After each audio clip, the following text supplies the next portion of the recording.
Cześć kochani, witam Was gorąco na moim kanale i zapraszam dzisiaj na placki z paluszkami krabowymi, czyli na smaczną propozycję idealną na obiad lub chrupiącą przekąskę. Takie placuszki świetnie smakują, podane z sosem czosnkowym.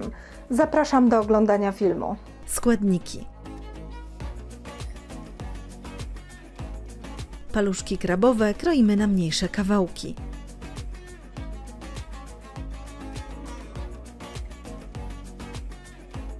Żółty ser ścieramy na tarce o dużych oczkach.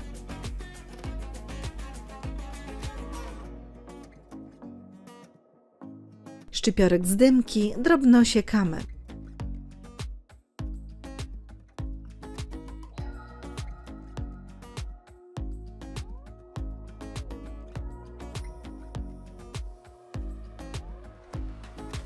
Do miski wrzucamy pokrojone paluszki krabowe oraz starty żółty ser. Dodajemy przeciśnięty przez praskę czosnek, jajko, jogurt, mąkę oraz posiekany szczypiorek.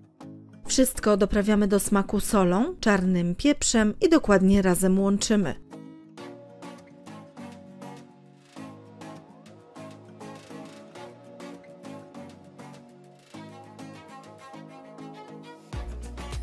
Z gotowej masy formujemy łyżką małe placki, a następnie smażymy je na patelni z rozgrzanym olejem z obu stron na złoty kolor. Po usmażeniu odsączamy z nadmiaru tłuszczu na papierowym ręczniku.